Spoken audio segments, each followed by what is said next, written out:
Starting us off at number 10 is Davy Crockett. In the 1950s, Disney released a TV miniseries based on the life of beloved American West hero Davy Crockett, which was so successful that they went on to make 2 more movies further diving into his adventures in the Wild West. Now, as you can imagine, in Disney's version, he was shown as sort of an everyman defending the Alamo in song, but the reality of Davy Crockett is not quite as peachy. Back then, the Frontier Army viewed the Western cowboys as no more than intruders and troublemakers who defrauded the indigenous people just as quickly as the rich landowners they so vehemently despised back east. To double down, Davy Crockett was also a key player during the Creek War of 1813. Despite claiming to support the locals of the land, he certainly wasn't helping reduce any conflicts with the indigenous peoples trying to regain what was rightfully theirs. In fact, he was actually fighting against them. After the war, he took his hand in politics, advertising himself as a man of the people, which may have been true to some extent, but after things started going downhill, he admitted to lying during his campaign and even passing out booze to sway voters. Also, let's not forget that despite being outwardly opposed to slavery, he owned slaves. Despite being outwardly pro for the rights of the indigenous people, he campaigned against them and was just overall kind of a hypocrite. So essentially, nothing like his Disney portrayal. Next up at number 9 is Anastasia. I know what you're thinking, this isn't a Disney movie, but I will counter that by saying that Disney has since bought out Fox, so technically speaking it is a part of the Disney canon, which I understand could be a stretch, but it's based on a crazy real event, so I had to add it to the list. The beloved movie tells a story of a young Russian princess who runs away from her palace in an attempt to survive the Russian Revolution. However, during the escape, hits her head and suffers amnesia. Eventually, she comes to with the help of her childhood music box, and there is a happily ever after. Now, believe it or not, there is actually more truth to the story than you might have even known. Obviously, we know that the events surrounding the plot, like the Russian Revolution, Rasputin, and the Tsar Nicholas II were all real people and real events. But as it turns out, the story of Anastasia herself may have been based on a real person too, Anna Anderson. Historically speaking, the youngest daughter of the Tsar really was named Anastasia, and she really did go missing. Then along came a lady named Anna Anderson who claimed to be the real-life Anastasia. Now, because at the time there was no DNA testing, all they had to go off of was the fact that they had no proof of a dead body being discovered and that this woman was the right age to be the long-lost daughter of the Tsar, so many people believed it to be true. Then along came the movie in 1997, seemingly confirming the tale of the long-lost princess. But by 2007, DNA proved that was all one long con after, and that Anna was in fact not the long-lost daughter. Coming in at number 8 is Aladdin. Of all the Disney characters I might have guessed have a real backstory, I have to say I would not have guessed Aladdin. But according to historians, this rags to riches story was actually based on a figure named Hannah Diab. Similarly to Aladdin, he rose the ranks of his society, but not with the help of a genie living inside a magic lamp, instead his rich uncle who owned a clothing shop. It's believed that he told his story to Antoine Galland, a French archaeologist who became famous for being the first to translate 1001 Nights into French before adding the story of Aladdin to the book. However, despite it allegedly being the story of his life in a loose sense, and despite it being him who told Galland the tale, he was never credited. His story became essentially folklore among his community, creating the idea that the modest could ascend into the upper class by wishing upon a lamp.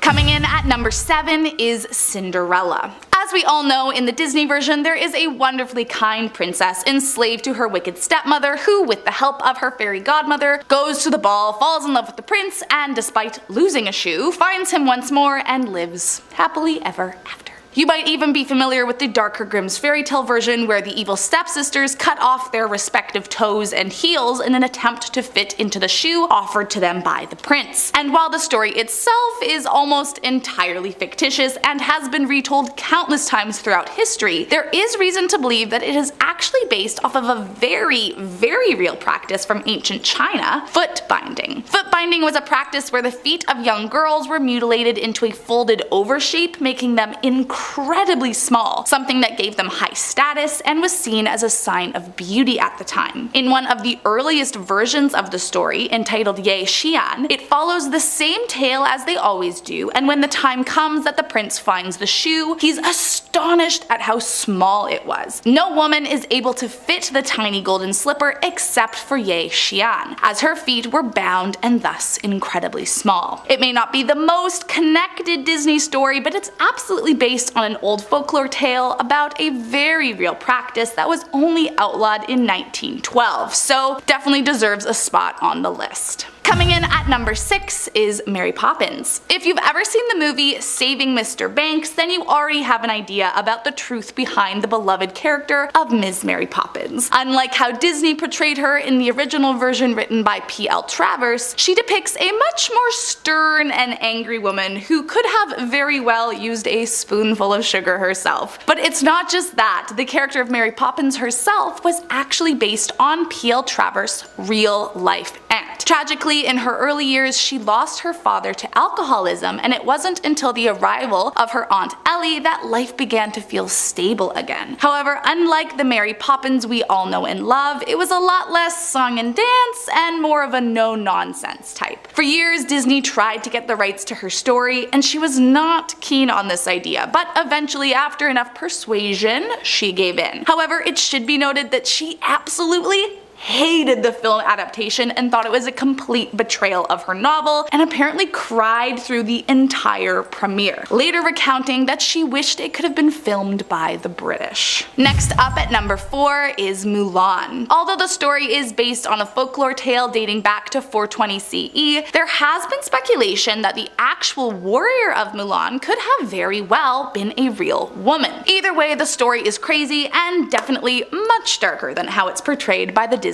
franchise. It starts off similarly. Hua Mulan disguises as a man to take her father's place in the fight against Genghis Khan, as he is far too old and her brother too young. From there it diverts as she heads off with her parents' blessing and is already incredibly trained in martial arts, sword fighting, and archery, and manages to go undetected in the army for 12 whole years. It's not until she's offered an official post that her true identity is revealed when she changes back into her girl clothes, preparing to return to her family. Upon her true identity being discovered, another woman named Du Xianyang, the emperor's daughter, is thrilled to find out the truth, and the two become best friends, continuing to fight. But not long after, their king is overthrown and the women are forced to surrender. They offer to be killed if the condemned men are spared, but their offer is turned down and they are told to return home. However, her return is anything but a happy ending, as when she arrives she finds her father dead and her mother remarried, and she's ordered to become a concubine for the rest of her days. Refusing to face such dishonor, she takes her own life after saying, "I'm a girl, I've been through war and have done enough. I now want to be with my father." Definitely not the same Mulan I saw as a kid, that's for sure. Winnie the Pooh. Back in 1914, Lieutenant Harry Colburn, who just so happened to have graduated from vet college prior to being enlisted in the war, came across the strangest thing he'd ever seen at the train station. There, in plain sight, was a black bear cub, mere months old, at the end of a leash, for sale. He walked over to the trapper only to discover that he had killed the cub's mother but wasn't able to give the cub the same fate, so he was looking to sell her. There on the platform, Colburn offered him $20 and returned to the train with his new pet. He named Winnipeg after his hometown in Canada. The bear and Colburn sailed to England and became best friends over his 7 months of training, until he was called to the trenches of France and knew he couldn't bring his beloved Winnie with him. So he decided to give her up to a local London zoo, as she was too domesticated to live in the wild, all the while promising to come back for her once the war was over. The bear was remarkably calm and sweet, so much so that children were actually permitted to enter the pit and ride on Winnie's back and even feed her right out of their hands. It was at this very zoo that a young boy named Christopher Robin saw Winnie for the first time and fell in love. He grew so fond of the bear that he named named his own stuffed bear after her. This led to young Christopher Robin naming his other stuffed animals, which eventually served as inspiration for his father's famous writings. All that from a bear bought for 20 bucks in a train station. Ratatouille. As much as it pains me to admit, most of this story is obviously very fictional. There was never a prodigy rat who cooked his way into the heart of a cold food critic, but there was a very real character that was based on a real person. Remy the rat's cooking inspiration, Chef Gusteau. While in the movie, Chef Gusteau died of a broken heart after one of his stars was removed by the scathing food critic Anton Ego, the man he was based on, Bernard Loiseau, had a much more tragic end to his life. Loiseau had once said in a 1980 interview that it was his life's ambition to earn 3 Michelin stars, which he actually achieved in 1991. This boosted his career and celebrity, prompting him to write dozens of cookbooks and even release a high-end frozen food line, and it seemed as though he was on top of the world. But soon there were rumors that Loiseau's 3-star status was under legitimate threat, and that he was gonna lose one of his beloved Michelin stars. The rumors seemed to come from leaked excerpts of a famous French magazine's head food critic François Simon, and tragically those excerpts would be the final straw for Loiseau. Once Loiseau told a journalist that he would take his own life if he ever lost a Michelin star, and tragically in 2003, Chef Bernard Loiseau did exactly that. The world lost a great chef to a rumor about a loss of a conceived credibility. I mean, it is crazy the kind of thing Disney decides to make a movie about. Coming in at number 2 is Sleeping Beauty. There are countless versions of the Sleeping Beauty tale that have existed for centuries, but for the most part, that's all it's been.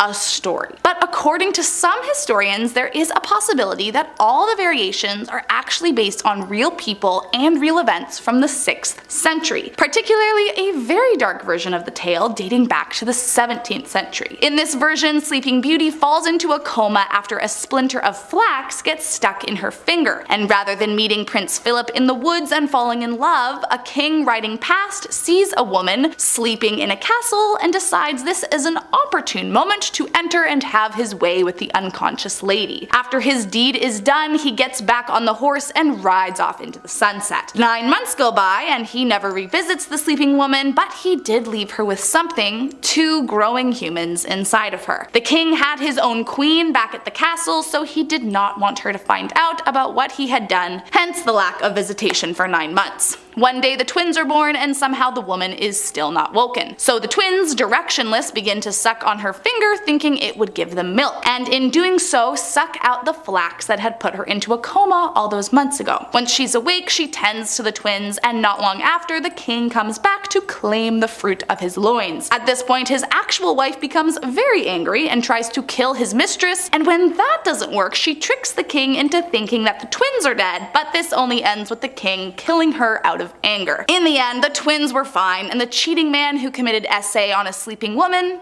lives another day. If all that really is based on a real story, it might be one of the most messed up origin stories of all. And last up in our number 1 spot is Song of the South. Maybe one of the most controversial Disney films of all time. The Song of the South was released 77 years ago and was marketed as being based on life in the American South. The live action meets animation movie was based on the story Uncle Remus, written by George Harris. Harris had written his novel about his life growing up in Georgia during the Civil War and consisted of a compilation of tales told to him by former slaves. But once Disney got its hands on it, the tone shifted to a much less historically accurate depiction. The Disneyified version of the South portrayed plantation life as a happy-go-lucky world where slaves would spend their days singing about how wonderful their life is, and advertised a strange, almost romanticized relationship between masters and their slaves. It truly just painted an incredibly inaccurate picture of how the white people of the American South South treated black people at the time. Arguably, some of the only good that came from it was that James Baskett was the first black man to receive an honorary Academy Award for his performance. But even so, there was a lot of debate around the win in his community, as it was such a harmful stereotype being portrayed under the direction of a white man. As you can imagine, this film is not available to be watched today. Disney has said they will never release it onto the streaming platform, and they have even replaced all the rides at Disney parks that had connections to the film. Starting off this countdown, we have the deadly accident. Disney has made the illusion that no deaths or accidents ever happen at their parks. That's a big lie. With thousands of guests coming and going every day, something is bound to happen, and Disney will go to extreme measures to make sure that word doesn't get out about it. One example would be Javier Cruz. In February of 2004, Javier Cruz, a worker at Disney, got dressed up as Pluto and headed out to join the parade. However, the foot of his costume got stuck and the float behind him didn't stop. It ran over him and he died. He had been working there for about 9 years. This was such a tragic accident, but it didn't make news like it should have. Moving on, at number 9, we have the unsanitary conditions. So back in the day, cast members at Walt Disney had to obviously share costumes, but they also had to share undergarments.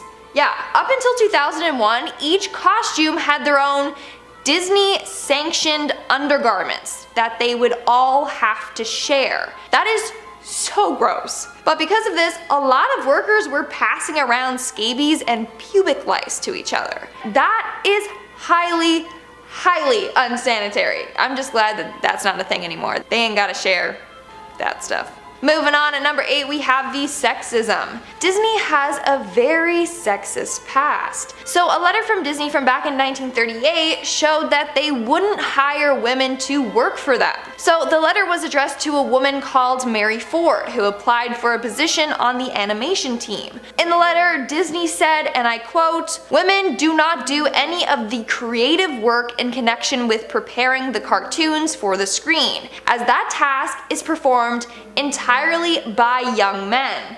For this reason, girls are not considered for the training school." At the time, women were being discriminated against in many ways, but many people were shocked and angered by this letter. Coming in at number 7, we have the cursed ride. Due to its dark history, Disney park workers and others believe that the Matterhorn ride is cursed. First off, this ride is responsible for the most fatal and non-fatal incidents. In 1964, a teen on the ride stood up in the bobsled and died after being thrown out from it. Then at another time, the ride caught on fire, injuring a family in their sled. And another visitor died after she was launched out of her seat and hit by another bobsled. You think they would have fixed the ride after the first couple of deaths. But no, they blame it on a curse instead. They should look into the safety of that ride. Clearly, it's not safe. And again, all those deaths happened at the park, and still not a lot of people were talking about it. In our 6th spot, we have the deadly fireworks. Back in 2015, a Disney worker died after attempting to launch a firework off of his head. Devin Staples was a 22-year-old Disney employee. He was best known for dressing up as Gaston, but he would also dress up as multiple other characters. Upon lighting the firework, he died instantly. His brother said that there was no rushing him to the hospital. After the firework went off, he claims that there was no Devin left. Now, some say that this was actually an accident. He never really planned to light the firework, he was only teasing about it. Either way, this is so sad and tragic. But obviously, Disney doesn't want anyone to know that one of their workers died on their property while on shift. We are now at our 5th and halfway mark with Snow White. In 1937, Disney came out with Snow White and the Seven Dwarfs, which is the first and oldest feature-length animated film released by them. Now, you would think that voicing Snow White would be the role of a lifetime. But no, think again.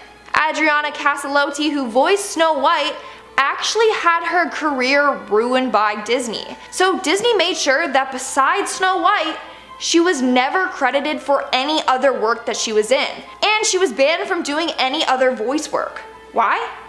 because they wanted to preserve the illusion of Snow White. She couldn't even do radio interviews. That's a little extreme, like Disney owned her voice. Moving on to number 4, we have the Lemmings. In 1938, Disney came out with a nature documentary.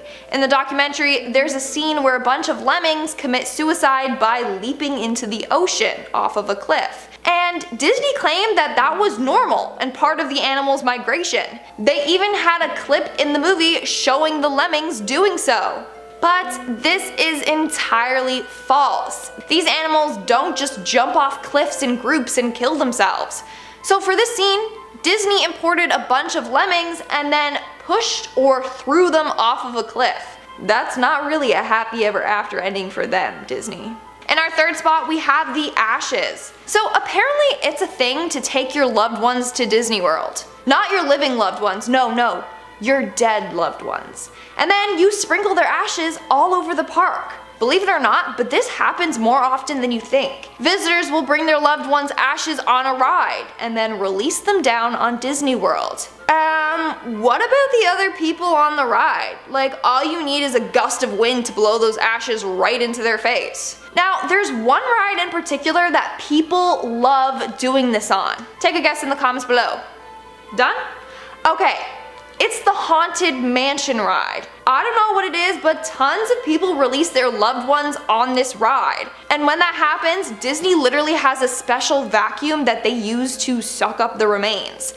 Like, they have a protocol in place for when people do this, cause it happens so often. That's so messed up. Maybe don't do that, cause your loved ones are just gonna end up in a vacuum, and then in the trash. Moving on to number 2, we have the alligator attacks. So once upon a time, Disney had a really bad alligator problem. But obviously they didn't want park guests to worry, so they kept downplaying the problem. From 2006 to 2015, 220 alligators had to be removed from Disney World. Then from 2015 to 2016, there was a massive increase of gators at the park. Since Disney is connected to waterways that intersect with lakes and rivers, alligators have an easier access to Disney than they admitted to. Sadly, in June of 2016, a young park guest was killed in an alligator attack. That's when Disney was exposed for downplaying the seriousness of their alligator problem. And in our number 1 spot, we have Debbie Stone. Debbie Stone was an 18-year-old hostess at Disney. However, in 1974, she sadly lost her life while on the job. And her death remains a huge mystery. So Debbie was a hostess for America Sings, which was a musical performance at Disneyland. For this attraction, you would be seated in a theater facing a stage, and after each performance, the theater would rotate. But sadly, during one performance, Debbie got caught between the rotating wall and the stationary stage wall. She was instantly crushed to death. She was found with her body in pieces. Her death was kept a secret, like all the other ones on the list. Disney didn't want the other workers to hear about it, and her friends working at Disney were not allowed to even make a memorial for her. But the mystery remains. How did Debbie end up between the walls? Was she pushed? Did she trip and fall? We don't know. Only Disney knows. Coming in at number 10, we have the Rainbow Road to Oz. When I was a kid, pretty much every kid knew the Wizard of Oz. No, I don't know if the new generation has seen it as much as we did, and I can't blame them if they skipped it. The Wizard of Oz was made in the 1950s. It is worse special effects than a YouTube channel that has less than 1,000 followers. Trust me, the new generation is not missing much. But for its time, the movie was a massive success. It rippled through culture more than The Rock doing the rock bottom of John Cena at WrestleMania. Nowadays, if you make a movie that huge, especially if it's owned by Disney, you better believe that it's going to get a sequel, a cartoon, a toy line, and 1,000 other things that will make sure they suck the most money out of the film. But back then, having a huge success meant that the movie should stand alone in all its glory. This is the reason why the sequel to The Wizard of Oz, The Rainbow Road to Oz, was never made. The studio heads at Disney were working on on the project, but it wasn't coming together. Even though the movie was fully casted and Disney had a script ready to go, there were fears that there was no way a sequel could live up to the original and would just bomb because people wouldn't accept an extension to the story. Also, apparently the script wasn't that good. But now that I have put this idea out into the universe, I'm sure someone at Disney will bring back The Wizard of Oz at Disney, because Disney loves nostalgia more than I do. And guys, make sure you hit that like button because it really helps us out. Coming in at number 9, we have Don Quixote. It shouldn't be a surprise that Disney has tried to make one of the most famous stories of all time and turn it into a Disney classic. I mean, we have already covered how much they love to work with nostalgia, and on top of that, do you think they wrote The Jungle Book, Snow White, Little Mermaid, Sleeping Beauty, Beauty and the Beast, or Hercules? Of course not. Those are all based off of old stories or legends, so Don Quixote seems like it would be right up their alley. The man from La Mancha who would woo any woman and slay any man. He was the original bad dude that lived by the mantra, women want him and men want to be him. Now Disney would of course cut out all the sexy bits because we're trying to shove this into something that would be appropriate for a younger audience. And what would be the best way to do this? Well, of course it would be to have Mickey Mouse play him. Apparently there was a squash Don Quixote project that saw the legendary Spanish Knight played by the Disney mascot. I don't think Mickey pulls as much water as he once did, so if this project actually does see the light of day, I don't think we'll have him played by the famous animated mouse. Coming in at number 8, we have the Bremerton Musicians. Disney movies that are about giving everything up to go chase a dream are pretty normal, but back in the day they needed to have a more conservative message than the Bremerton Musicians. Here's the backbone of the story. You have 4 main characters that are all getting up in age. You got a cat, a rooster, a dog, and a donkey. Now because of their old age they can feel themselves becoming useless on the farm, and they know sooner or later they're going to be replaced. Well, instead of waiting for Judgment Day, this motley crew decides that they will go to the big city and try and make it as musicians. Now if you ask me, that sounds like a great story, but most Disney movies of that era were either a princess ending up with a prince or some scrappy boy becoming a king. Basically in the end they all have a stable life, and a movie that might have inspired kids to leave everything behind to try and make it in the unstable world of entertainment could have sent home a message that got parents a little worked up back in the 90s. Coming in at number 7, we have DuckTales the movie. DuckTales used to be huge, a show about 3 rambunctious humanoid ducks who went to go visit their rich uncle who would jump off a diving board into a pool filled with gold coins. Yeah, the show was made in a time before the majority of the public had a burning hatred for people who flaunted their wealth, but ignoring a duck that's literally swimming in money while others are struggling to get food on the table, DuckTales was a show that was all about adventure and mystery, the gang going to far off places to seeing what the dark corners of the earth had to offer. I loved one of the DuckTale games so much that I used to play the DuckTale game endlessly on my Sega Game Gear. I don't think I ever beat it, and now I have this urge to go back and play it. I just need to get my hands on a Sega Game Gear. But there was one DuckTales movie, Treasure of the Lost Land, which was supposed to be the first in a series of DuckTale movies. Unfortunately for DuckTales fans, the movie kind of bombed in the box office,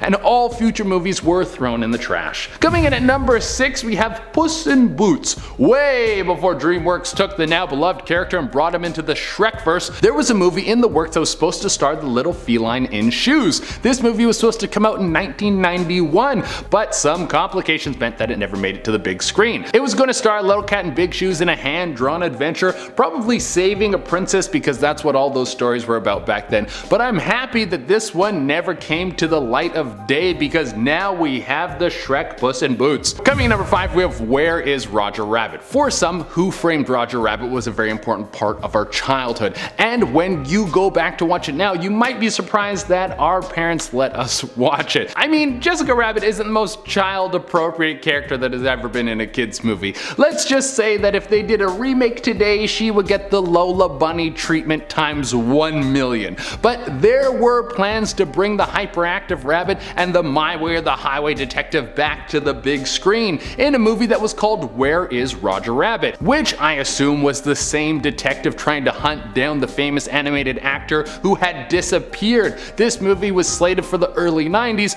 so there probably would have been just as much cleavage. Coming in at number 4, we have The Nightmare Before Christmas 2. When I tell you there was a sequel to Nightmare Nightmare Before Christmas that was cancelled, there are going to be a few people watching this that are going to be furious, and trust me, I'm one of them. I always pick this as my favorite Disney movie, well, either Nightmare Before Christmas or Hercules, but Nightmare Before Christmas was so good and there was so much left to explore. Why did we not get more from Jack Skellington? Well, rumor has it that Disney wanted the movie, but they wanted to make one major change. Instead of having the movie all shot in stop motion animation, they wanted to move it to CG. Now obviously a big part of the movie is the look of the stop motion animation. Director Tim Burton understood this, and he was the one who got Disney to change their minds and cancel the project, and I don't blame him either. It's better to have one great film than one great film and a sequel that kinda tarnishes the reputation of the first. Also, let's start an argument in the comments. Is The Nightmare Before Christmas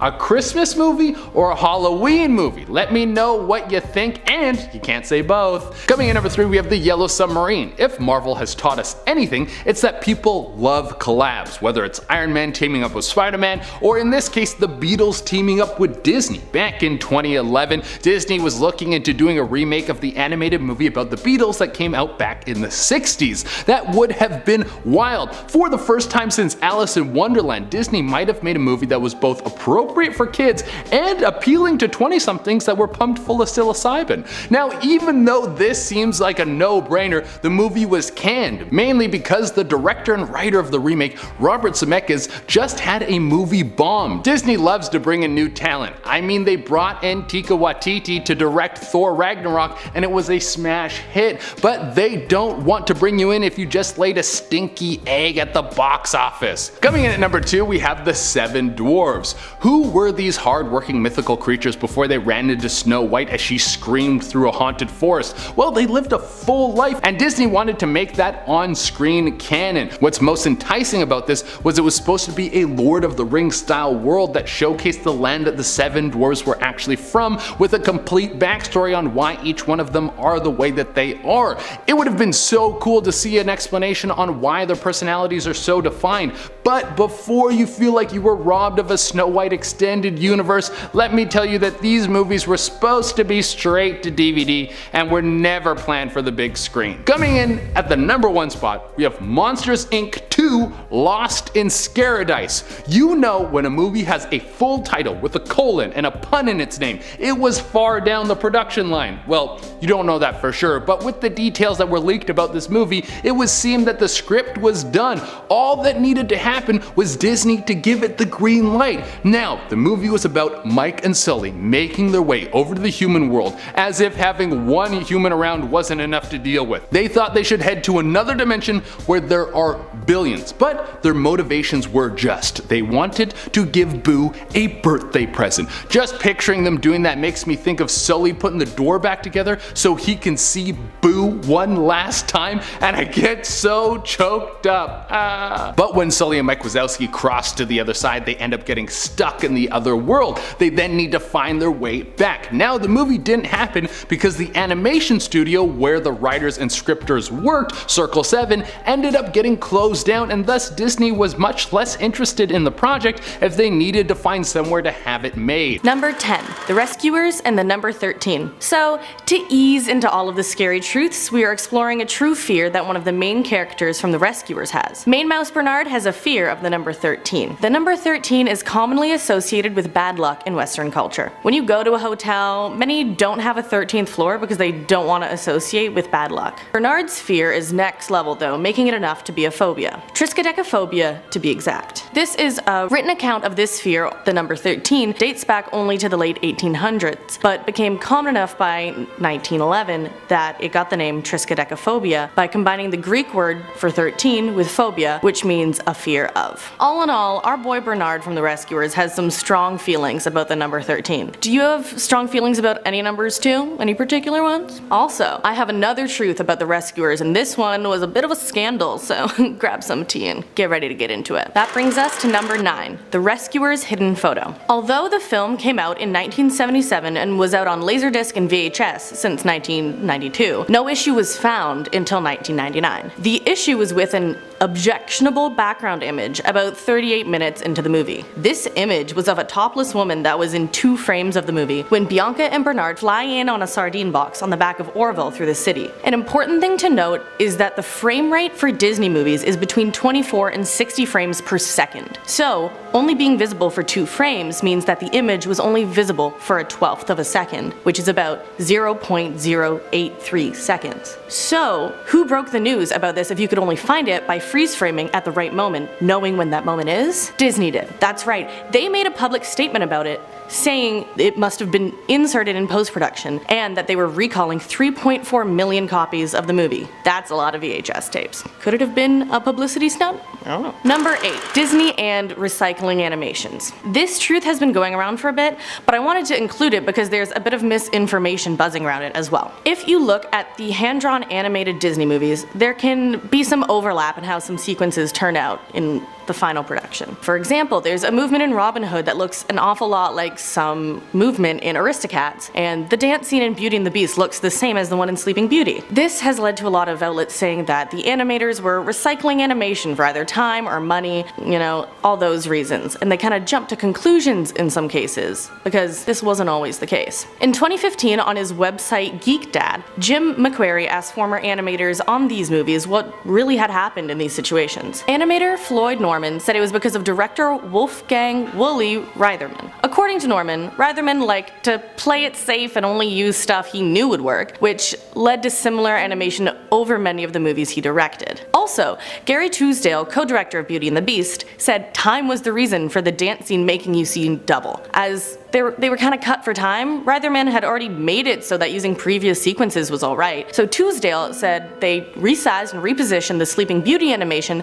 and then cleaned up the characters to make them look like the ones you see in Beauty and the Beast, and changed the colors too. This information was shocking to me, so I had to share it, and okay, I know it's not the spookiest, but the next few make up for that. Alright, that brings us to number 7, Finding Nemo and Other Lost Fish. In the movie, Nemo escapes the dentist down the toilet believing that all drains lead to the ocean, and this idea had influence. Children began flushing their fish down the toilet, believing this was true. The LA Times wrote about this and also what really happens to the fish when they are flushed down the toilet. Because no, they don't go to the ocean. First of all, most flushed fish die from trauma or shock from hitting fresh water if they're a saltwater fish. If a fish survives the swirling journey, they still won't make it to open waters though. They would end up in a sewage system where the bacteria, chemicals, and gases would poison or drown the fish with asphyxiation. But if somehow your fish was super strong somehow and they still would try, they still wouldn't make it because the only thing that makes it to open water is water. The fish would be taken out as a solid at a water treatment plant. So don't flush your fish, please, especially if they're alive. Alright, number 6, Princess and the Frog. 2 months after its release in 2010, an article came out in Metro that said young Disney fans had fallen ill after kissing frogs, like in the movie. This article was citing a salmonella outbreak in the States, but it wasn't known for certain that it was because of kissing frogs, so it's likely that this story was spun. That being said, there's truth in one part of it. Kissing frogs can give you salmonella. Amphibians are well known to carry salmonella and can give humans the infection salmonellosis from contact with them. It's advised young children don't mirror the princess and having a frog of their own because of their weakened immune systems, so just don't go around kissing frogs cause catch a bunch of stuff. Now let's jump from frogs back to fish, or half fish, that is. Brings us to number 5, The Little Mermaid, and the Little Mermaid song that was almost cut. We all know, regardless of how much you liked it, that The Little Mermaid is a classic. The thing is, it could have been released without its iconic song, Part of Your World, and that's terrifying. In a Polygon interview with Jodie Benson, the voice of Ariel, she said that in early test screenings the song didn't perform well, which is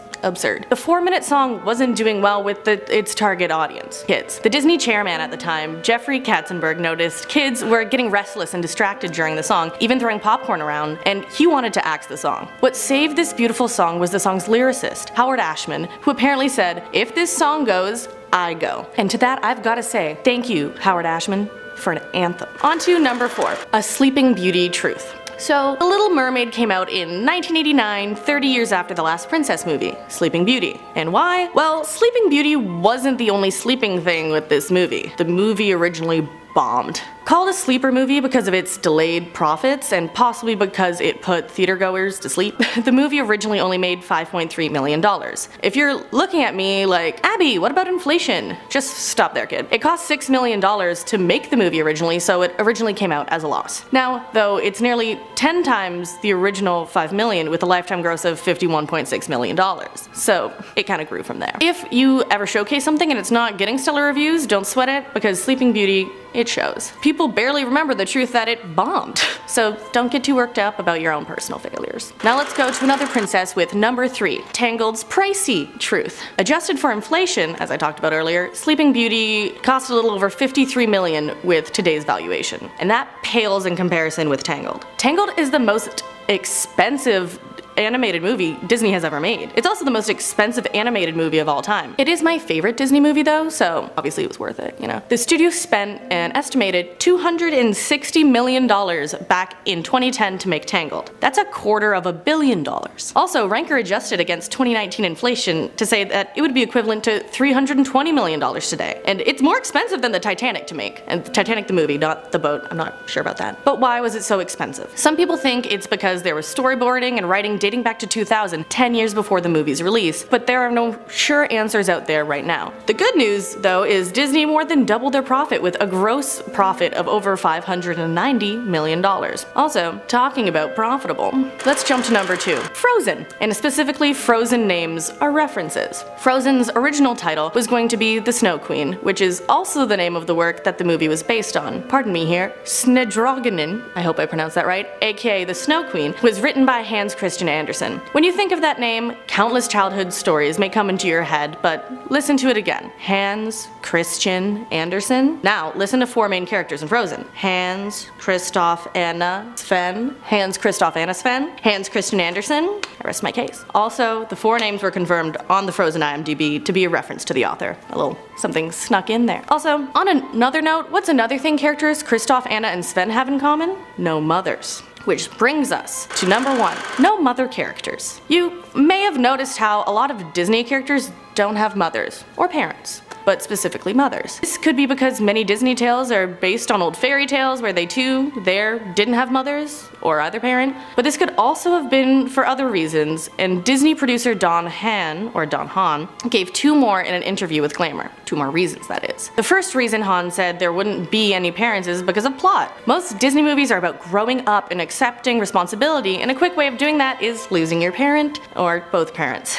An example he used was of Belle from Beauty and the Beast. She only had her father, and then her father was taken away, so she had to step up, grow up. The second explanation for no mother was because of Walt Disney's past. Walt's mother died tragically in a house that Walt bought for his parents. A carbon monoxide leak from the furnace hospitalized his father and led to his mother's death. Walt Disney was traumatized and felt personally responsible. From there, Hahn says that's why Walt steered away from mother characters in future films. I know that last one was sad, but it's important to know that it wasn't Walt's fault, and regardless of the tragedy that happened, he has and continues to impact many lives with his stories of growth. Starting off this countdown, we have Scar's corpse. The Lion King's character Scar can be seen in Hercules, but he's not alive. No, they show his dead body, which is pretty dark, Disney. Sheesh. So in Hercules, there's a scene where Hercules is wearing a lion on his body while he's getting painted. He then takes it off and throws it on the floor, and we can clearly tell that it's the body of Scar. So after the Lion King, Scar was skinned and then given to Hercules. How dark. And this was actually confirmed by Disney's lead animator. Andreas Deja worked on animating both Hercules and Scar in The Lion King. So they threw this in as a little Easter egg. In our 9th spot, we have The Shining. And if you guys are liking this video so far, why don't you hit that thumbs up button, because it really helps us out and I appreciate it. Stephen King's The Shining was referenced an awful lot all throughout Toy Story, which is super whack because we all know that The Shining is not a kid's movie, and it's certainly not Disney friendly. First, let's take a look at the first Toy Story. Fans were quick to point out that the carpet in Sid's house looks exactly like the carpet in the hotel in The Shining. I mean, they are different shades, but it's the exact same design, which is also quite clever because then they're trying to use this to symbolize how terrified the toys feel inside of Sid's house by comparing it to how the characters felt living in the hotel in The Shining. Like 10 out of 10, that was super well done. But that's not all. There was another reference to The Shining, but this time in Toy Story 3. They used the number 237 a lot throughout this film. 237 is referenced to room 237 in The Shining. This number can be seen on the license plate of a garbage truck, on a message Woody sent to a toy whose code name is Velocistar 237, and on the side of a security camera in Sunnyside Daycare. In fact, one of the editors on the film admitted that these were all references to The Shining. I mean, it's kind of a weird movie to reference in a kid's film, but whatever. Moving on, at number 8 we have Melted Olaf. Sadly, a lot of Disney characters don't have the happy ever after we thought they did. Next, let's take a look at Olaf from Frozen. He's such a fun and loving character, but sadly, he doesn't have the best ending. Sometime after Frozen, Olaf dies. He melts away. And his body can be seen in Moana. If you take a close look at the supplies Moana is carrying with her on her boat, you can see an oddly shaped carrot and a stick that looks like a hand. Looks exactly like Olaf's nose and hands. So Moana was using his nose as food and his arms as a possible fire starter for her mission. Well, that's dark. In our 7th spot, we have Finding Nemo. Again, for this next Easter egg, let's take a look at the tearjerker of a movie, Brother Bear. For real, if this movie didn't make you cry, then you're a monster, or your heart is made out of ice. Anyways, in one scene when the character is salmon fishing, we can see Nemo among the group of salmon that's about to be caught and eaten. First off, how the hell did Nemo, a tropical fish, get so far north? Like, Marlin must be tired of looking for your ass. Anyways, what does this mean? Well, it means that Nemo, the little rascal, went out again and got lost somehow. And then he ended up as someone's meal. I doubt he made it out alive this time. Now, it turns out that at this time, Disney and Pixar were feuding, so that might be why this creepy little cameo was put into the film. In our 6th spot, we have Skinned Sully. Now, I love the movie Monsters, Inc., so this one is pretty dark for all you fans out there. But Sully is dead. Yep, you heard me. He died sometime after Monsters, Inc. was released. So in the film, Randall always mentions how bad humans are. At one point, he says that humans skin monsters and make toilet seat covers out of their fur. Sadly, this foreshadowed the fate of Sully. In a Toy Story short called Toy Story Toons, Partysaurus Rex, there's a scene where we see a kid taking a bubble bath. And it just so happens that in the bathroom on the toilet seat is a fuzzy Sully seat cover. So Randall was right. Humans do skin the monsters and turn them into toilet seat covers. Poor Sully, he ended up being skinned alive. I wonder what happened to Mike then. We're now at our 5th and halfway mark with Boo Went Crazy. This next Disney Easter egg is accompanied with a pretty dark and crazy theory, so buckle your seatbelts. In the movie Brave, in the witch's workshop, we can see a wood carving of Sully. Why would that be there? First off, Brave takes place hundreds of years before Monsters, Inc. does. The witch and Sully didn't exist at the same time, but she drew him, meaning at some point in her life, she must have met him. Well, theory goes that this witch in Brave is Boo from Monsters, Inc. I know it seems wild right now, but just hear me out. So Monsters, Inc. takes place in the future when humans don't exist anymore. It's theorized that the monsters use the doors to go back in time to a child's house to then collect their energy. Meanwhile, in Brave, we see that the witch magically disappears when she goes through doorways. Just like the scarers from Monsters, Inc. do. So theory goes that Boo couldn't forget about Sully. She missed him so much that when she grew up, she figured out how to teleport through doors. She then teleports through these doors in an attempt to stumble across Sully again. It's just sad because she did not age well. And who's gonna tell her that Sully is a toilet seat cover? Not me. Coming in at number 4, we have The Shining Part 2. Toy Story isn't the only Disney movie to reference The Shining. The movie Coco does it too. And this is because the guy that added the Shining Easter eggs in Toy Story also worked on Coco. So in one scene, we see Dante, the dog, waking up from a nap. In the background, we see an axe stuck in a tree. We all didn't think much about it. We probably just missed it too. But the director said that the axe was modeled after one of the axes from The Shining. That's not the only reference though. In that same shot, right behind the axe, there is a red drum. The director said that this was a reference to Red Rum from The Shining, which we learned is murder backwards. You thought that was it? Think again. The Grady twins from The Shining also make an appearance. Yeah, you know those creepy little twin girls in blue dresses? They're in Coco. As Coco runs through Frida Kahlo's underworld art studio, we see a painting of the two twin girls. The director again confirmed this reference. So creepy. Yeah, let's put The Shining in a kids movie. Great. In our third spot, we have the last Rex. Rex from Toy Story can be seen in the 2008 film WALL-E. In one scene, we see him in the back, among WALL-E's collection of human junk. Now, if you think about this Easter egg is actually very depressing. Rex is all alone in a world that has been completely destroyed. All of his friends are dead. He's alone, isolated, and unloved. And as we know from all the Toy Story movies, loneliness really gets to these sentient toys. Rex is probably so anxious and depressed now.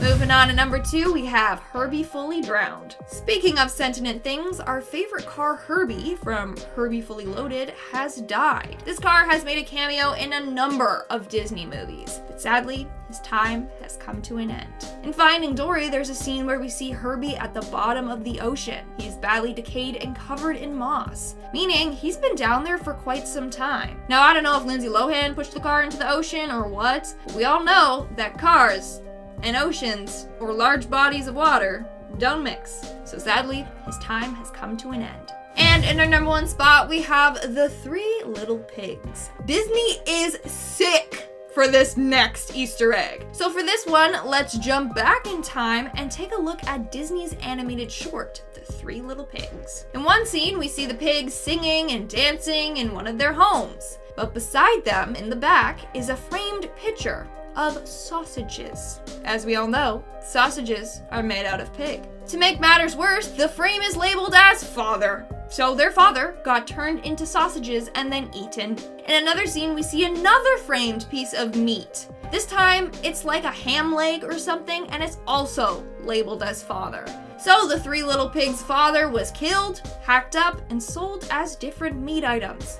Like, that is so twisted and sick. Starting us off here at number 10 is The Jungle Book. Based on Rudyard Kipling's novel of the same title, the story was taken on by Disney and adapted into several beloved films about self-discovery and the harmony of man and nature. But few people, including myself until today, knew the true story of the wolf boy Mowgli. In 1867, a young boy was discovered by a group of hunters hiding out in a cave. The boy spoke no human language, nor did he understand human behavior, and they quickly figured out he'd lived in the jungle for his whole life up until then, being raised by wolves and believing that he too was one. They brought the boy back to a nearby orphanage where missionaries named him Dina Sanchar, meaning Saturday, which was the day he was brought to them. The boy, having never interacted with humans before, mimicked the behavior of an animal, walking on all fours, only eating raw meat, gnawing on bones to sharpen his teeth, and in an attempt to communicate with the missionaries, he would growl or howl like a wolf. They began trying to train the boy into a human lifestyle, trying to teach him how to walk on 2 feet and speak, but he never truly acclimated. Later in life, he eventually wore clothes, walked as a human, smoked cigarettes, and came to understand language in his own way, but he never learned to speak it himself. Next up at number 9 is The Hunchback of Notre Dame. This movie is already on the darker side of the Disney canon, and although much of the story is simply an animated retelling of Victor Hugo's fictitious tale, there is one person who was actually real. Quasimodo. In a memoir by British sculptor Henry Simpson, he describes the time he spent working in Paris repairing the Notre Dame in the 1820s. But after After getting fired from that job, he was sent to work outside the city, and it was there he met a man named M. Trahan. Trahan was the lead carver on his crew, whose boss, while never mentioned by name, was in fact humpbacked and was almost exclusively referred to as the Hunchback. The Hunchback was a government sculptor who mostly kept to himself, but he and Trahan operated in the area of Paris where Victor Hugo lived. Hugo closely monitored the restoration of the Notre Dame and likely knew the Hunchback, if not personally, at least watched him from a distance. And not long after, he published The Hunchback of Notre Dame in 1831, and well, the rest is history. Coming in at number 8 is Newsies. Before the turn of the 20th century, a huge strike nearly took down the newspaper conglomerate of New York City. At the time, the newspapers were handed out by young men called newsies. These boys were head-to-head with the rich moguls William Hearst and Joseph Pulitzer, who owned the 2 largest newspapers in the city. Now, to be clear, when I say boys, I mean some as young as 7. The big problem was that at the time, the system required the newsies to pre-purchase their newspapers for the day. A stack of 100 papers cost 50 cents, and then they would sell them for a penny each. But if they didn't sell them all, well, too bad. The company wouldn't buy them back. Things only got worse once the Spanish-American War broke out in 1898, and publishers began charging 60 cents a stack for the same 100 papers. Once the war ended, most other publishers lowered their prices back down, but not Hearst and Pulitzer. The newsies were struggling to compete with the other companies' lower prices, and then it all came to a head when they found out their high-priced bundles weren't even 100. They were totally being scammed. So in 1999, the boys began a strike against their cash cow bosses and marched all over New York City to spread awareness of their cause. The boys gained so much public sympathy that in just 2 weeks of striking, the moguls lost so much money, they agreed to speak with the newsies and come to an arrangement. Eventually, they settled on maintaining the 60 cents price, but that the publishers would buy back all unsold copies at the end of the day. Against all odds, the ragtag boys went out against the rich and powerful. So maybe not an evil story, but a true one nonetheless. Coming in at number 7 is Snow White. The story of Snow White has been passed down over hundreds of generations. Most know by now that Walt Disney himself didn't come up with the tale, and that it was first transcribed by Brothers Grimm in the 1800s. But apparently, it could go back even further than that. In 1994, a German historian named Eckhard Sander wrote a highly controversial paper that claimed he had discovered evidence that the story was actually inspired by a true event from the 16th century. Apparently, the real-life princess was actually a German countess named Margaret von Waldeck. Margaret, too, had an evil stepmother who at just 16 forced her out of the house and away from her family. But while away, she met a young and handsome prince, and the pair fell madly in love. But Margaret was forbidden from marrying him. Now, I wasn't able to track down exactly why she was forbidden, but I'm gonna guess and say it had something to do with money. Tragically, at the age of 21, Margaret was poisoned by the hands of her wicked stepmother in order to keep her from marrying the handsome prince. And I mean, minus the whole death part, it's not actually that far from the Disney retelling of the fairy tale.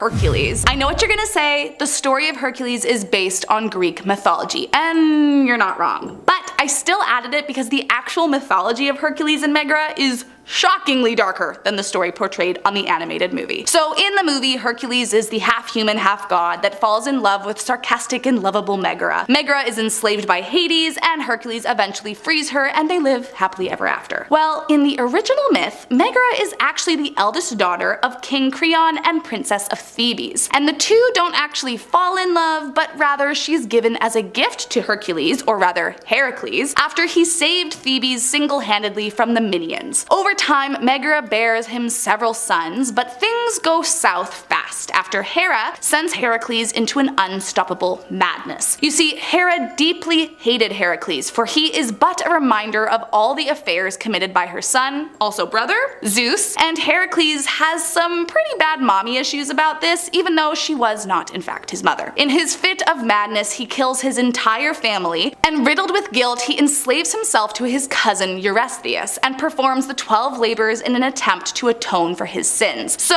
I mean, just a few changes from the Disney movie, right? Tarzan. As it turns out, Mowgli was not the only Disney character based on a real-life jungle man. The story of Tarzan actually comes from an English nobleman. His name was Lord William Charles Midland, and he was the 14th Earl of Streatham. But one day he thought his life was over after being stranded and shipwrecked on the jungle coast of Africa in 1868. On his very first venture into the jungle, William stumbled upon a colony of apes. Of course, they had never seen a white human before, but shockingly, instead of running from him, they seemed curious and chattered excitedly amongst themselves. He says after their initial surprise of their new company subsided, they began to accept him as one of their own, offering nuts and roots for him to eat. The young boy, starved, accepted their offerings with a smile, but as his body wasn't built to eat such things, it didn't sit well with him. Quote, "I was terribly ill afterwards, and the apes appeared to understand this. One ancient female hunched her way over to me and cradled me in her arms." He spent the next 15 years living amongst the apes as one of them, and while he never communicated with them in their own language, he did learn how to sort of sign in a way to relay information back and forth. Eventually, after 15 years, he managed to make his way back to London and wrote about his time with the apes, inspiring the story of Tarzan. Coming in at number 4 is Rapunzel. Back in the year 1275 CE, a man named Jacobus de Voragine recorded a story of a young woman named Barbara from Italy. Barbara was a very beautiful girl with a rebellious spirit, and she lived with her powerful and rich father Dioscorus. Men were always lining up to woo his daughter, many of them princes, but he made the rule that all suitors could only meet her after an interview with him. One day her father had to leave town for a business trip, but after an argument with her father about wanting to be more independent, he locked Barbara up into a tower to keep her from meeting up with suitors behind his back. Townspeople had been instructed to deliver food to her as she wasn't permitted to leave, and one day someone left a book explaining Christianity. What you have to understand is that at the time, Christianity was viewed as a religious cult that Romans were trying to prevent from taking over. Not only that, it was also straight up illegal, and you could be killed for converting to it. Still, Barbara read the book and fell in love with Christianity and decided she wanted to convert. She used her beauty to convince the nearby workers to send over a doctor who was actually a priest in disguise, and in the biggest act of rebellion she could do at the time, she was baptized. When her father came home, he discovered what his daughter had done and reported her to the authorities. She was then dragged by her long hair to the town square where she was beaten, tortured, and burned by her community before finally her own father chopped off her head with a sword.